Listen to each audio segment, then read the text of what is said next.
Arrancamos ya con esta tercera conversación. En este caso, pues diferente. Tenemos una persona presente y otra persona online. Hemos querido titular un poco esto, las guerras del libro. Las guerras del libro. Entre John B. Thompson, catedrático de Sociología de la Universidad de Cambridge, que ha estudiado, entre otros temas, la influencia de los medios de comunicación en la formación de las sociedades modernas. Ideology and Mass Culture, ideología y cultura moderna, los medios y la modernidad, una teoría de los medios de comunicación o el escándalo público o su reciente Las guerras del libro, son algunos de sus libros y estudios publicados. Welcome, Mr. Thompson. I hope you are doing okay, and thank you very much for being with us. Espero que le vaya a usted muy bien. Muchísimas gracias por estar hoy aquí con nosotros. Y también tenemos el placer de contar con Javier Zelaya. Bienvenido, Javier. Y gracias por acompañarnos. Javier, breve introducción, tiene un máster en Relaciones Internacionales por la Universidad de Columbia de Nueva York y está licenciado en Dirección de Empresas por la Boston College. Cuenta con una amplia experiencia profesional en la aplicación de las nuevas tecnologías en las empresas. Su carrera profesional se ha desarrollado en diversas empresas de servicios, asesorando a empresas de la talla de Telefónica, Microsoft o Motorola, entre otras.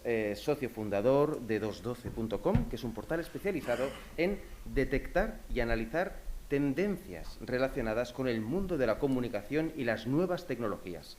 Algunos de sus libros y estudios publicados son El papel de la comunicación en la promoción del libro, el uso de las tecnologías web 2.0 en entidades culturales o marketing de las ciudades en la web social. Decir que es también profesor en el máster de edición de la Universidad Autónoma. Así que nada, pues bienvenido, muchas gracias y ya te cedo la palabra y ya con Mr. Thompson, pues seguro que será apasionante. Yo quisiera pedir un fuerte aplauso también por los esfuerzos técnicos, vuestra presencia y arrancamos. Muchas gracias. Thank you very much. Muchísimas gracias y la verdad es que os agradezco vuestra permanencia en la sala porque con el calor que está haciendo demuestra el alto interés que tenéis por estos contenidos. Terminaremos a las 2 puntuales porque no vamos a competir contra la comida y os explico brevemente la estructura de esta última sesión de la mañana. Hará ahora John una breve introducción de unos 15 minutos que se apoyará en varios gráficos que ha desarrollado resumiendo su excelente título que acaba de salir en castellano, que se llama Las guerras del libro, publicado por la editorial Trama Editorial, que tenéis a vuestra disposición. Es un libro para mí de referencia para toda aquella persona del mundo del libro que quiera entender la transformación que está viviendo este sector, ¿no? Anteriormente publicó otro que desgraciadamente no ha sido traducido al castellano, que es Los mercaderes de la cultura, y es el análisis de cómo se generó la industria del libro tal y como la conocemos hoy, ¿no? Principalmente basados ambos títulos en el mundo anglosajón, pero a mí lo que más me ha gustado de John es que tiene una mirada muy objetiva y muy amplia, ¿no? Desde el punto de vista que analiza todo como académico, toda esta evolución que ha vivido el sector del mundo del papel y específicamente en este caso del mundo del libro digital y del audiolibro, que de él hablaremos. Como os decía, John hará una introducción, resumen de su última obra de 15 minutos, luego él y yo tendremos una conversación de otros 15 minutos y luego daremos los últimos 15 minutos lugar a un debate con todos vosotros para que podáis hacer cualquier pregunta que queráis a John. Vale, pues John, I've done the introduction, so now you have the floor. It's all yours. You have 15 minutes, John, tienes la palabra. Tienes 15 minutos para hacer tu presentación. Thank you very much for your introduction, and I want to start by saying I'm very sorry I can't be there with you in person. I will try very hard, but I'm afraid we were just defeated by the weather. El tiempo meteorológico no lo ha permitido. No tengo mucho tiempo, así que simplemente voy a elegir algunos de los temas fundamentales de mi libro, La guerra de los libros.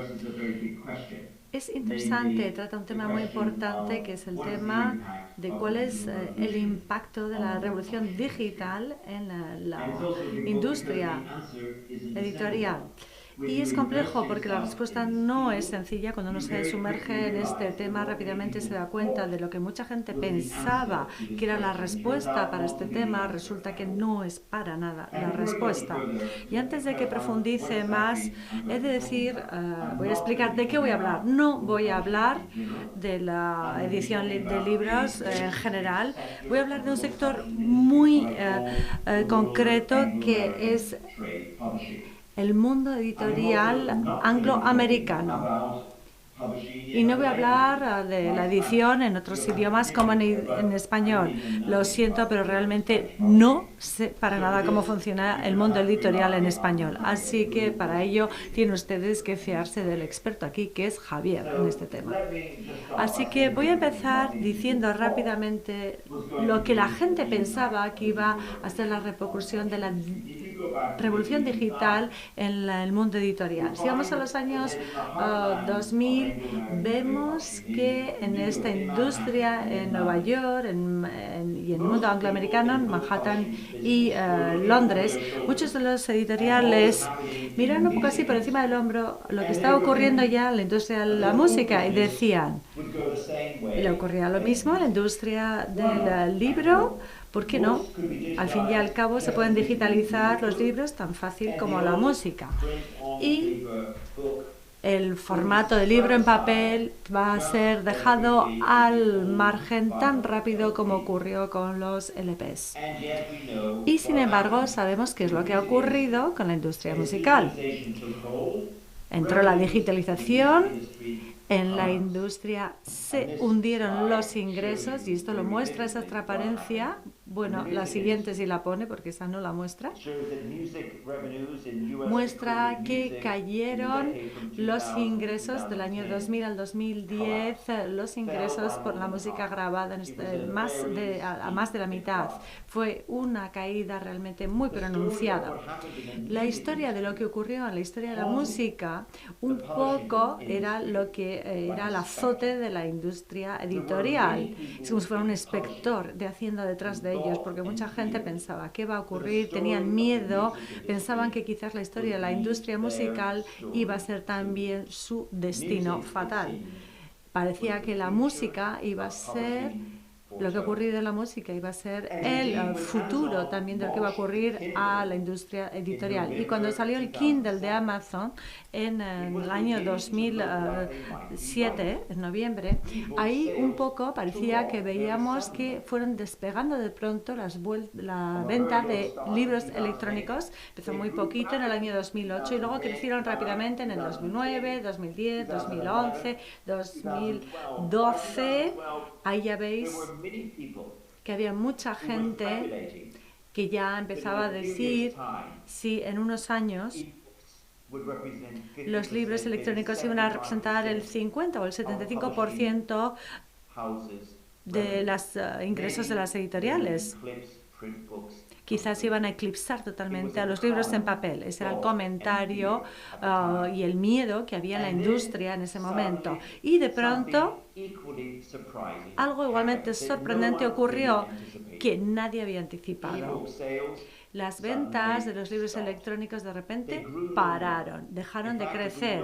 De hecho, si vemos qué es lo que había ocurrido en el año 2012 hasta el año 2017-18, ahí vemos que las ventas llegaron como a un momento meseta en el año 2012-14 y luego empezaron a caer en cuanto a los ingresos para el mundo editorial anglo. Y si ven la gráfica, igual conviene que le digáis que no os están mostrando las gráficas a vosotros. Y vemos como ahí cayó casi como un 80% respecto al año 2009. Y realmente bajó a cero para el año 2013 y luego el crecimiento empezó a ser negativo a partir de ese año. Y si vemos cuál es el porcentaje total de las ventas en Estados Unidos, los libros electrónicos, vimos que llegaron como a un 25%, entre el 2010 y 2014 llegaron como a un momento meseta, ahí fue el tipping point y a partir de ahí empezó a caer para el año 2018 como a un 15%. Así que el periodo es un crecimiento rápido cuando despegan los libros electrónicos, luego a un 20% de las ventas totales más o menos llegan como a su momento meseta y ahí empiezan a caer.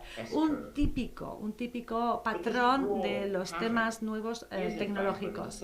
Y resulta lo que ocurre es que esto no tiene en cuenta que distintos tipos de libros han tenido resultados muy distintos cuando eran libros electrónicos. Si, por ejemplo, nos metemos ya en más profundidad de los datos y vemos en detalle qué ha ocurrido con los distintos tipos de libros, ahí tenemos ya una imagen mucho más compleja.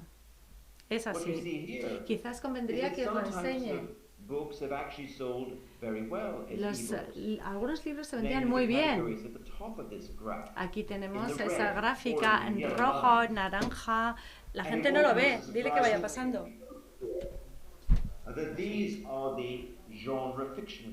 Aquí tenemos la ficción, el romance, el misterio, ciencia ficción. A eso les iba muy bien. Las románticas eran la mitad de todas las ventas. Eran en formato libro electrónico para el año 2013 y luego no ha caído mucho. Sin embargo, por otra parte, había muchas categorías de libros donde el formato de libro electrónico nunca realmente arrancó bien. Era, por ejemplo, los que aparecen en la parte de abajo, entre los que se incluyen los libros de viajes, de cocina, la ficción y la no ficción para jóvenes.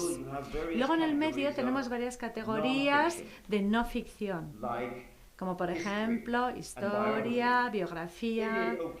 Al principio, como libros electrónicos les iba bien, pero nunca realmente subieron por encima del 25% y en muchos casos en los últimos años han caído las ventas.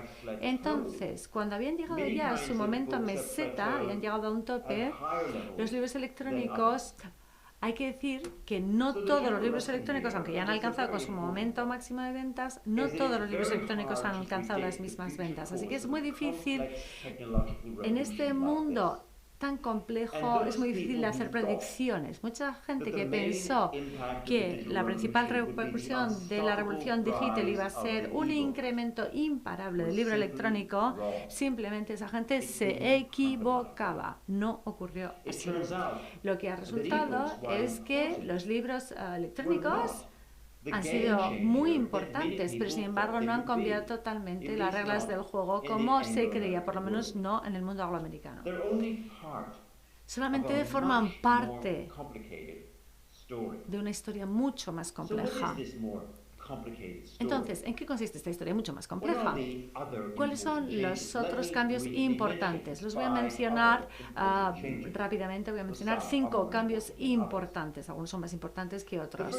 Lo primero, que es muy importante en mi opinión, es que la revolución digital ha transformado totalmente el sector minorista del mundo editorial.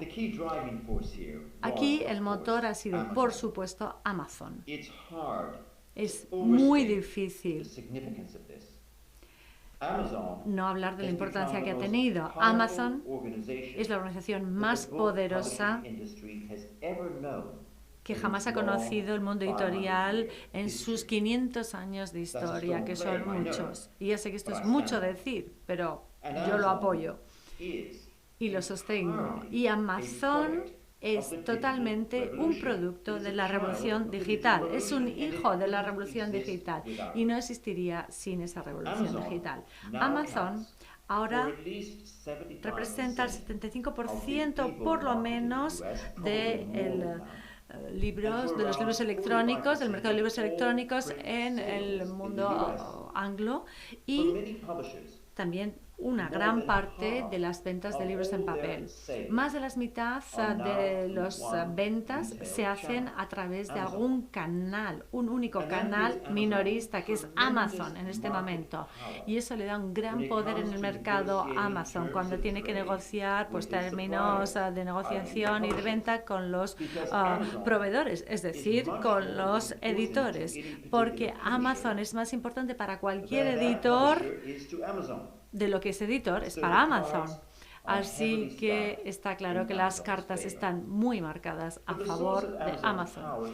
Pero la fuente de este poder que tiene Amazon no es solo su cuota de mercado, también se deriva del hecho de que Amazon, como otras muchas grandes gigantes tecnológicos, recopila sistemáticamente datos de los usuarios, sobre sus usuarios, y lo convierte en un recurso que es su prioridad, Y hablo de este tipo de recurso que yo llamo capital de información o capital informativo, es decir, toda la información que recopilan de los usuarios. Y ese es lo que realmente da el poder a Amazon. Tiene este poder basado en los datos. Y creo que eso es algo realmente totalmente distinto, porque cambia absolutamente la naturaleza del tipo de poder que tienen Amazon y otros gigantes de las tecnológicas. Y también quiere decir que realmente su poder es muy diferente y mucho mayor del tipo de poder que habían tenido los grandes vendedores, incluso las grandes cadenas editoriales como Barnes Noble. Ningún minorista de este tipo había podido recabar tanta información sobre sus usuarios. Eso es solo posible ahora en la era digital. Y Amazon va por delante de los demás, de toda su competencia a este respecto.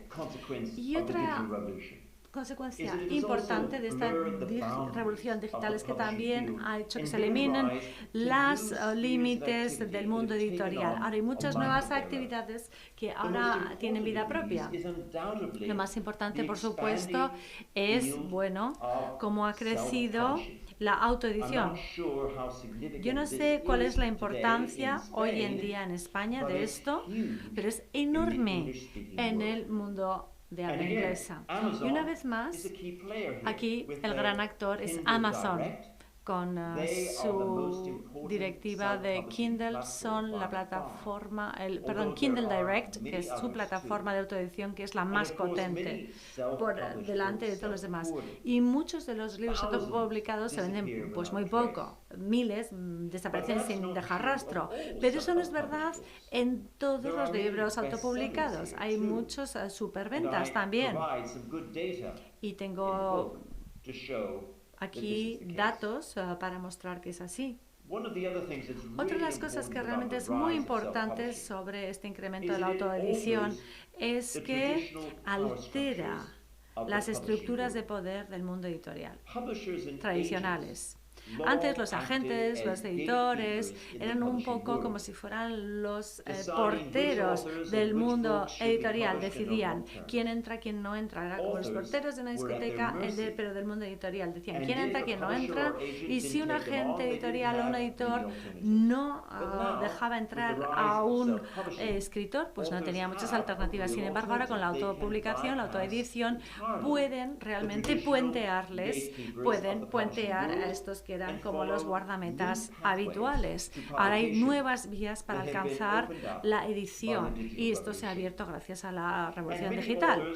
Y muchos escritores, muchos autores están haciendo exactamente eso y están haciéndose carreras de gran éxito en el mundo editorial, pero saltándose a los editores, o incluso por una parte van por libre, por otra parte se saltan a los editores tradicionales.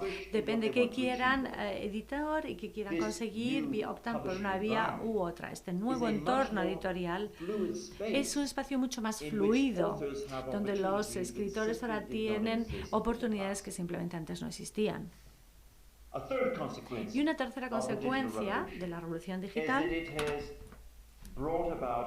es que nos ha traído una transformación total del negocio de los audiolibros, y como resultado hemos visto cómo han surgido muchos audiolibros en los últimos 10 años. No son una novedad, se remontan al 1950, pero con la revolución digital, especialmente desde que la gente tiene smartphones, los móviles inteligentes en el bolsillo, a partir de ahí han despegado los audiolibros. Pueden ver en la transparencia que hay un despliegue brutal. Había un pequeño crecimiento todavía hasta el año 2011, desde el 2004 hasta el 2011. Y luego se dispara. Este rápido crecimiento del gasto en audiolibros también coincidía con un cambio de formato.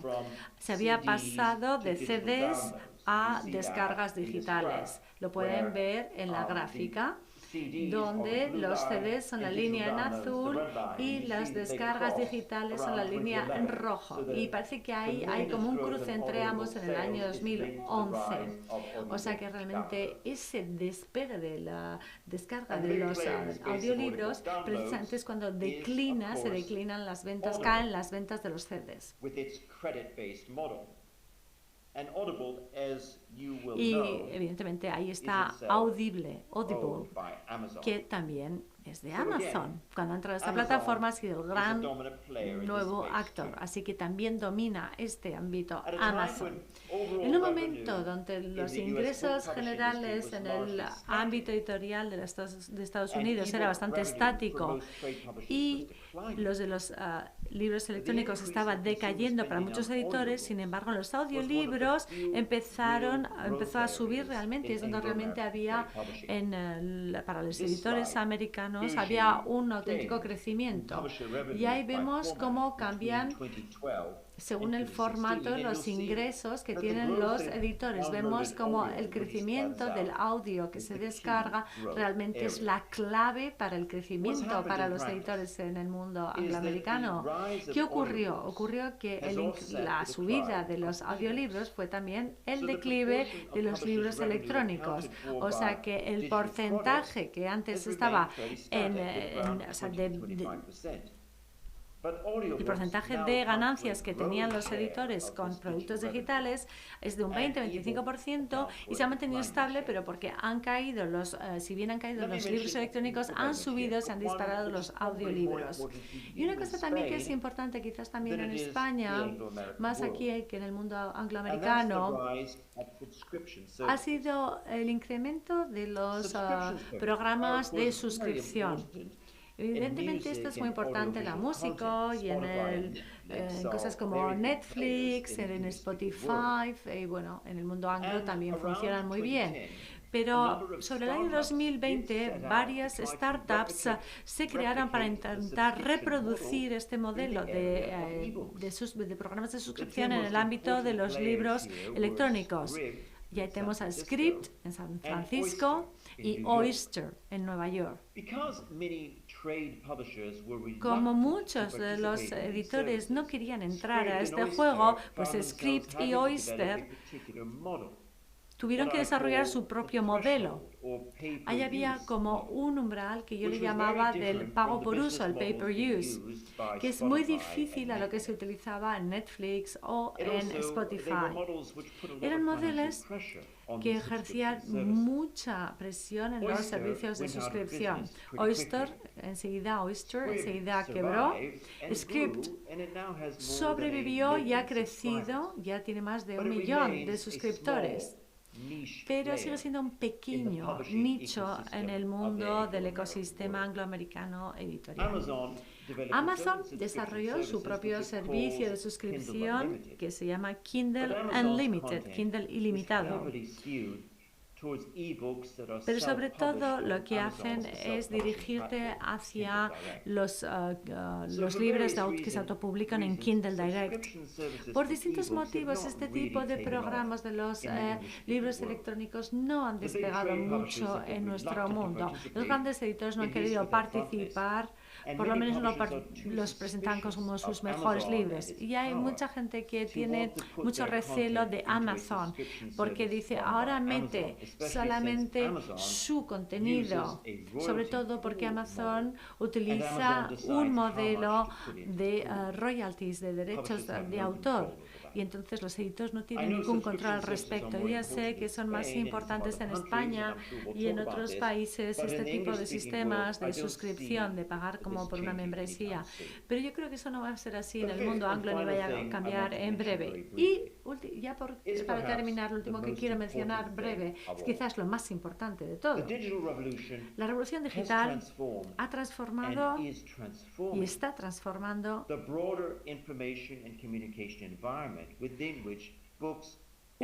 el entorno de comunicación en el sentido más amplio de la palabra en el que existen los libros. Y eso es algo muy importante, porque está obligando a los editores a preguntarse ciertas preguntas fundamentales sobre qué hacen y para quién lo hacen. Durante estos 500 años de la historia de la industria editorial, normalmente los editores pensaban que sus clientes eran, bueno, los minoristas y los libreros. Ellos pensaban que le estaban haciendo B2B. Vendían a los minoristas y luego los minoristas eran los que tenían que mostrar a los lectores los libros.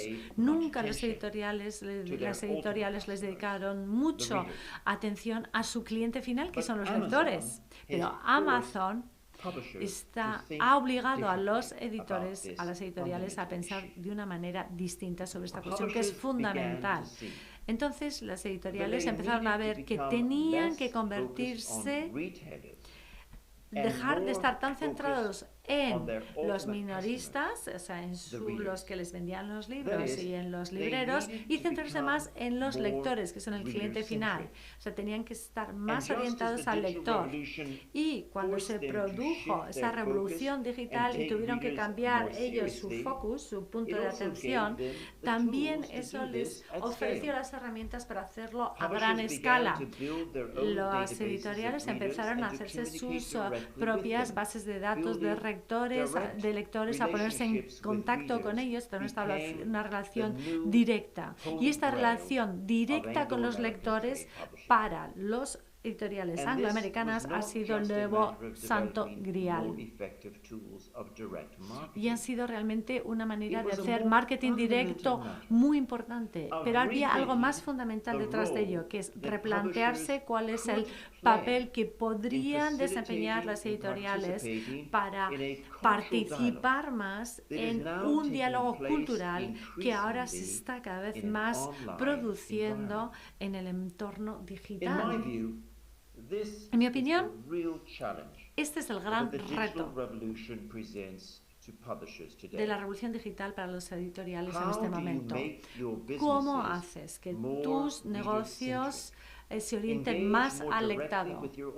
¿Cómo te relacionas más directamente con tu cliente final, que es el lector? ¿Cómo estableces nuevos canales de comunicación con ellos? ¿Y cómo te replanteas el papel que juegan las editoriales y los propios libros en este entorno del siglo XXI donde está cambiando la manera de comunicarnos? Para mí esa es la gran cuestión con la que ahora se enfrentan las editoriales. Y creo que es un buen momento, un buen punto de partida para nuestra conversación. Muchísimas gracias.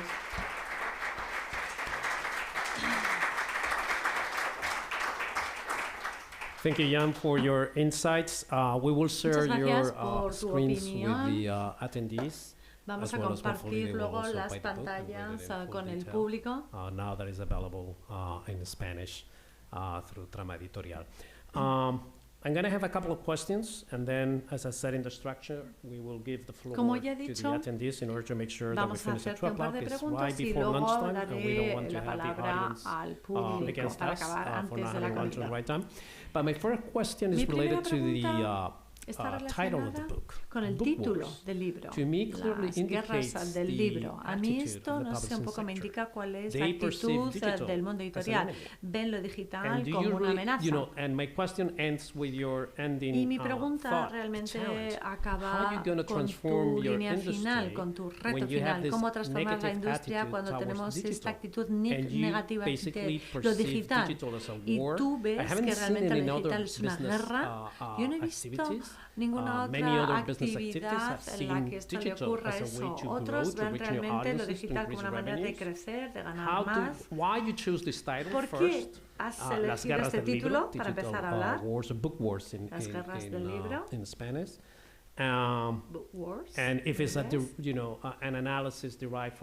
Es un análisis que se deriva un poco de lo que te estoy preguntando. ¿Crees que es por cómo crees que es la actitud del sector? Muy buena pregunta. Es decir, sabéis que siempre es muy difícil elegir un título. En esta transformación se está produciendo en las editoriales, en el mundo editorial, bueno, un poco precisamente el título capta un poco eso, todo lo que está ocurriendo. Pero lo has entendido, no solamente es la actitud de las editoriales. Yo también, como he dicho en mi breve presentación, es el hecho de que hay nuevos actores ahora en juego que son muy grandes y muy poderosos. Eso incluye a Amazon, a Google y a otros gigantes tecnológicos que están surgiendo en este espacio, y hay una nueva industria editorial que tiene que cambiar, tiene que transformarse, porque parecía como que el mundo editorial estaba como bloqueada ahí, metida en una burbuja de prácticas como muy tradicionales. Y al principio de los años 2000, con el lanzamiento del proyecto de la biblioteca de Google, Google Library, quien he mencionado mucho por ahí, el principal conflicto entre la industria del libro y los gigantes de la tecnología surgió ahí, y luego con Amazon sobre los precios, para poner precios iguales. Esos son los dos grandes conflictos que hubo. Y por una parte, la industria editorial y los nuevos gigantes técnicos ahí estaban metidos en una pelea. Y no ha sido una transición suave, porque los gigantes tecnológicos veían el contenido editorial como realmente una materia prima que podían explotar para sus propios beneficios. Entonces ahí realmente fue un conflicto muy amenazante para el mundo editorial. No era solamente que las editoriales veían lo digital como una amenaza, además había un conflicto muy importante entre los nuevos actores, los actores que existían y los nuevos, las grandes tecnológicas que entraban, sobre el valor y el precio. Y de eso habla también la guerra de los libros. O sea, no solamente es que las editoriales decían simplemente esto digital es una amenaza y cómo lo paramos. No, no era eso. Al revés, muchas editoriales al principio de los años 2000 buscaban activamente cómo digitalizar su contenido rápidamente para que estuviera disponible en formato digital, porque habían visto lo que había ocurrido en la industria musical y las reticencias a trabajar en ese ámbito de la música industrial. Y entonces ellos dijeron, no, vamos a intentar encontrar canales legales para digitalizar nuestro contenido cuanto antes. O sea, creo que no había negatividad inicial contra lo digital. Yo creo que los editoriales al revés, al principio estaban realmente incluso, perdiendo dinero para intentar anticiparse a este nuevo mercado. Y estaban buscando activamente cómo fomentar este mercado digital. Pero el conflicto al que se refiere el libro es más el conflicto entre los actores que ya va nuevo en este nuevo escenario. Vale, has hablado de los nuevos actores. Amazon, has dado cifras muy interesantes que aparecen en el libro, como dominación del mercado, 75% en los libros electrónicos, 45% en los temas electrónicos, 80% en los audiolibros, Y creo que están dominando muchísimo el mercado, ¿no? ¿Crees que la única manera para que el mundo editorial pueda luchar contra estos gigantes tan poderosos es a través de la concentración? ¿Qué piensas de esto de que se vayan a fusionar a Penguin Random House con otra gran editorial? Bueno, si es que ocurre. Bueno, yo creo, dice John, es que el poder cada vez mayor de Amazon es un gran incentivo para que las editoriales decidan consolidarse para luchar contra ese gran poder. Evidentemente creo que lo que se está ocurriendo aquí es que vemos que hay un gran agente que en esta relación tiene mucho poder y hace que los otros intenten darse la mano. Sí, creo que ya has visto eso que se está haciendo. Y por eso están buscando fusionarse algunas, no es la única razón, pero ¿es la única manera de luchar contra la industria? Pues no, es una de las maneras de hacerlo. Pero yo creo que hay mecanismos legales también que hay que tener en cuenta. Creo que necesitamos absolutamente replantearnos nuestras políticas, nuestros monopolios de cara a la era digital.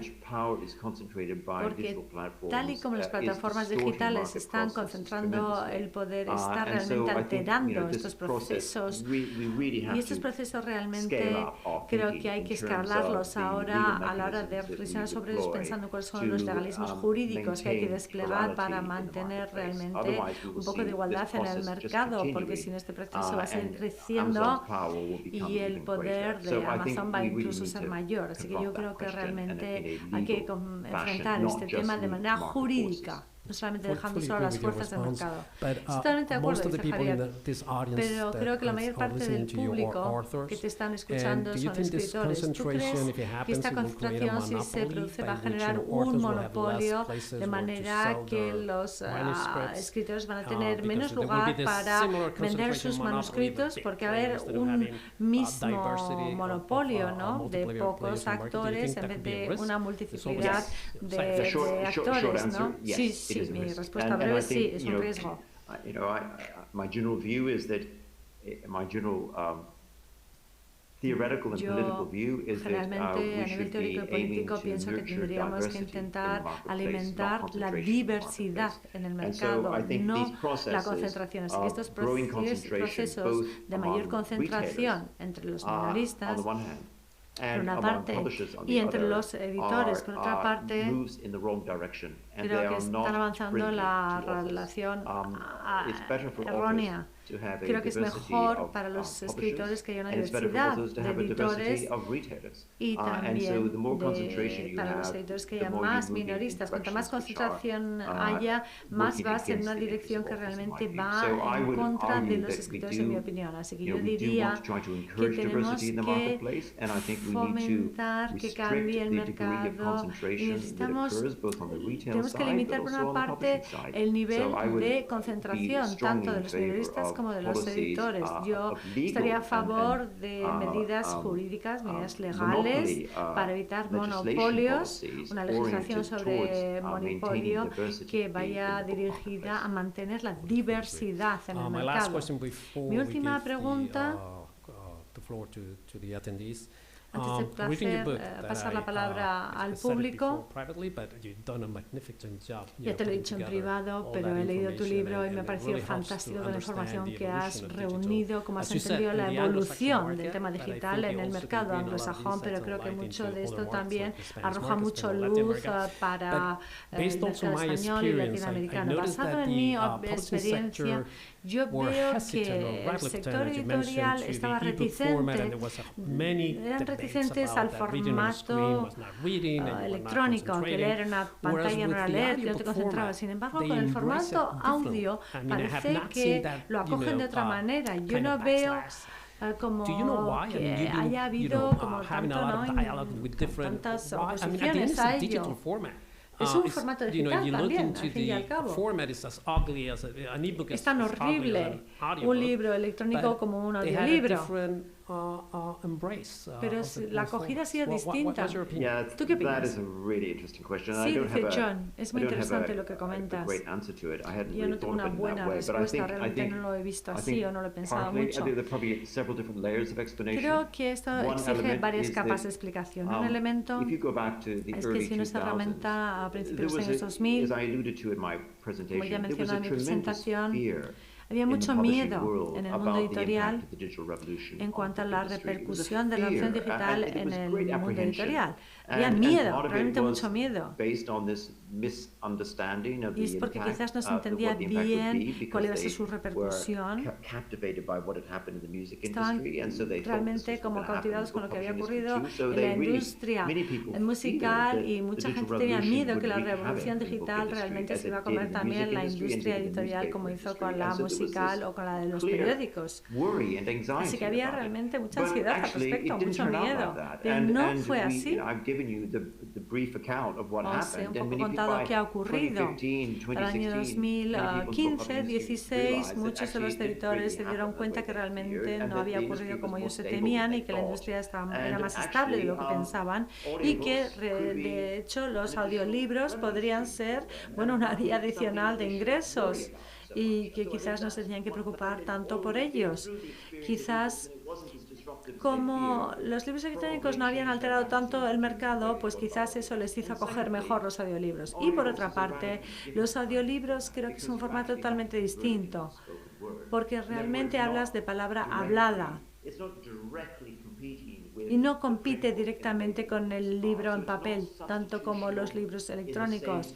No está reemplazando igualmente, o sea, no lo reemplaza de la misma manera al papel el audiolibro como lo hacía el libro electrónico. Yo creo que además que con los audiolibros llegas a otro público, a gente que no le iría de cualquier manera, pero que quizás no les importe escuchar un libro. Cogen el podcast y entonces tú amplías tu mercado realmente en vez de canibalizar a tus ventas de libros escritos. Quizás lo ven así. Creo que por esos dos motivos quizás la actitud ha sido muy distinta. Sí, tienes razón, quizás se han dado cuenta que van a llegar a nuevas audiencias y que no se iban a canibalizar la industria que me ha ocurrido con los libros electrónicos. Si te lo has leído en electrónico no lo vas a comprar en papel, pero sí quizás lo vayas a escuchar en otras circunstancias. Entonces abrimos la mesa para preguntas. Si alguien no quiere preguntar directamente en inglés, que pregunte en español y yo haré la traducción. Thank you for your presentation, Mr. Thompson. I would like to ask you how you see the future in, say, 5 to 10 years of this industry. In the market you said you know which leads generally the other markets. I mean, in a very broad sense, obviously, because we have only 2 minutes, and you have already said many things like the reader center and other things, but I'm especially worried by Amazon doing more evil things in que Amazon haga más cosas terribles en el futuro para seguir creciendo en este mercado. Bueno, muy rápidamente, yo como veo el futuro. Yo suelo evitar especular mucho sobre el futuro, porque ya sé cuántas veces la gente se equivoca en sus predicciones y es muy difícil predecir qué va a ocurrir y en un entorno tan cambiante y tan complejo. Así que no me gustaría adivinar mucho el futuro, pero lo que sí está claro es que no va a haber una única transición del papel a lo digital. Vamos a ver que va a seguir creciendo una economía como mixta, un sistema híbrido entre papel y digital, audiolibros, libros electrónicos y papel. Creo que va a ser un ecosistema combinado y los que sean listos y puedan usar todas estas vías van a hacer que su contenido esté disponible en el medio, en la vía que quieran consumir los consumidores, esos van a ser los ganadores. Y luego diría que en el mundo anglo vamos a ver un crecimiento todavía de la autoedición. Los editores tradicionales van a ser una vía para publicar, pero vamos a ver un crecimiento cada vez mayor de la autoedición.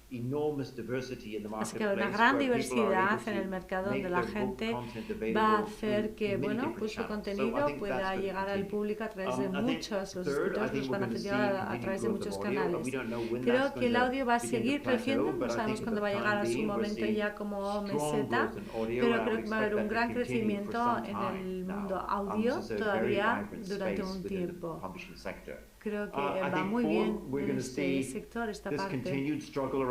Y sí va a haber esta lucha por la consolidación, evidentemente. Antes Javier y yo estábamos hablando de que el poder de Amazon creo que va un poco a espolear a los editores normales para que evidentemente se unan entre sí. Vamos a ver nuevas fusiones. Espero que antes, o sea, más bien pronto que tarde, el mercado se dé cuenta que esto no va bien para los consumidores ni para los creadores o escritores, y en breve espero que se paren estas consideraciones, pero de momento creo que las vamos a seguir viendo. Creo que no hay que subestimar la tremenda creatividad de esta transformación digital. Así que vamos a ver ocurrir muchas cosas, va a haber muchísima diversidad en este ámbito. Es muy difícil estar al día, cambia tan rápido. Yo quería acabar rápido este libro porque este tema casi para cuando lo acababa se me quedaba obsoleto. Y creo que este proceso va a ser así constantemente. Va a haber muchos cambios constantemente y hacen también que sea un entorno muy interesante en este momento.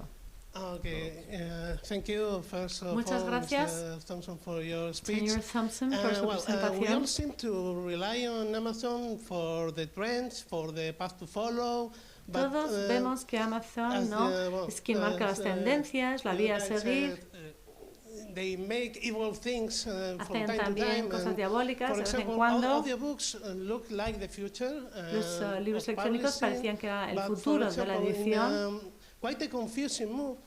Amazon recently made Pero Alexa recientemente capable of reading the ebooks you have on your Kindle with very Amazon ha hecho que Alexa sea capaz de leer tu audiolibro. Entonces puedes en vez de pagar 10 o 20, 2,9 si te lo lee Alexa si tienes tú ese audiolibro. ¿Cómo puedes fiarte de quien hace la tendencia, a este que crea la tendencia, si es quien se está realmente a veces como pegando un tiro en su propio pie? Sí, que no te ha ido bien la pregunta. Sí, le hago un resumen. Yeah, the question was that it was a follow-up of the previous question, that Amazon dominance is getting bigger and bigger, especially in audio. That the person asking the question was that the emergence in audio is even becoming even more strong as audiobook is used. Amazon is using Alexa in order to facilitate the access to more content at a very cheap price. You can now, for $2.99 access all kinds of audiobook and all kinds of audio content. And how can we make a sustainable business out of that scenario? Yeah, well, I think that's the big challenge, and both this questioner and the previous one are absolutely right to raise it. Y tanto esta pregunta como la anterior están muy bien planteadas. We do need to confront these as societies. We need to confront these questions in a legal and political way, because it's about antitrust legislation. It's about the question of monopoly and monopoly power, and we have to attend to it, because otherwise you're going to squeeze out diversity within these spaces. And so there is a really, really important question here, a anular la diversidad en el entorno. It is the big question we have to confront, and this is why el gran tema al que hay que enfrentarse. Title being the right title, because it is a war. Porque eso quería que el título fuera el adecuado, y hablo de guerras, y son guerras, hay un serio conflicto de intereses, y si nuestro objetivo es mantener la diversidad en estos espacios, entonces creo que tenemos que detener, enfrentarnos y detener esos procesos de creación de monopolios. Cuando tiene ya un 70 o un 80% es muy difícil realmente enfrentarse a ellos. Ellos están, por ejemplo, presionando muchísimo para bajar los precios o para alterar la cadena de suministro. Es una pregunta muy buena. Y yo voy a darle la vuelta, dice Javier, intentando verlo esto de manera positiva. Tú estás a la defensiva, pero ¿y por qué los escritores, los editoriales no usan la inteligencia artificial para hacer que más textos se conviertan en audios? ¿Cuánto me costaría, me preguntaba yo en una comida, un escritor, este libro para hacerlo audio? ¿Cuántos son? Bueno, 15.000, 20.000. Y entonces, para alguien independiente es mucho mejor. Ni para 10, salvo que me den una ayuda. ¿Has hablado con editores analizando la posibilidad de utilizar la inteligencia artificial? O sea, vamos a utilizar las herramientas de Amazon para jugar en su contra. A ver, ese libro. Es fantástico, qué buena pinta, me encanta. Qué pena que no puedo coger en la mano. Te lo he traído para que lo firmaras. Precisamente, le dice Javier. Sí, tu pregunta es buenísima. Es un entorno cambiante, está claro. En este momento donde estamos, yo he hecho estudio de campo para ver cómo era el tema de los audiolibros, he hablado con los editores de audiolibros, también con escritores, etc. Y he hablado con gente que sí me ha dicho que la inteligencia artificial va a entrar, pero los servicios que existen actualmente no son suficientemente buenos para generar la calidad, la narración, una narración de calidad. Es como ocurre con las traducciones automáticas, no están mal, pero si alguien sabe de traducción o que ha trabajado en el mundo de la traducción, saben que no se puede hacer así, que tienes que tener más conocimiento contextual, otra sensibilidad para traducir las cosas adecuadamente. Lo mismo ocurre con esto. Esto quizás te dé como un borrador razonable, pero para nada borda las sutilezas para que se necesarias para generar un buen audio. Realmente un buen narrador de un audiolibro es un trabajo muy muy difícil. He trabajado con narradores de audiolibros, con locutores que hacen audiolibros, y realmente es un trabajo ingente y muy especializado para expresar realmente la riqueza de las palabras, luego en el audio, en el tono, cómo haces la diferencia entre una coma y un punto y coma. Eso cómo lo traduces luego a la narración. Yo creo que la inteligencia artificial está muy lejos de poder hacer eso, y por supuesto luego está el tema de los acentos de distintos hablantes, etc. Yo creo que todavía les falta mucho para hacer eso. Y esta sería la respuesta breve. Estamos en los primeros momentos de la evolución del audiolibro. Sé que las cosas cambiarán en los años venideros, pero de momento creo que la locución para los audios es todavía algo indispensable. Hay algunos aquí entre la audiencia. Incluso y hacen un trabajo fantástico. Sí, es un arte. Son las 2. ¿Queda algo en el tintero? No, ok. So, thank you very much, muchísimas gracias. Gracias. Es una pena que no hayas podido venir a Bilbao, pero ha sido un placer tenerte con nosotros. Espero que el año que viene vengas. Es una pena no haber podido venir, pero ha sido genial poder entrar, aunque sea de esta manera, y estar con vosotros. Gracias. Hasta pronto. Bueno, pues muchísimas gracias. Muchas gracias, Javier. Thank you very much, Mr. Thompson. Solamente fuerte el aplauso, por favor, para Javier también.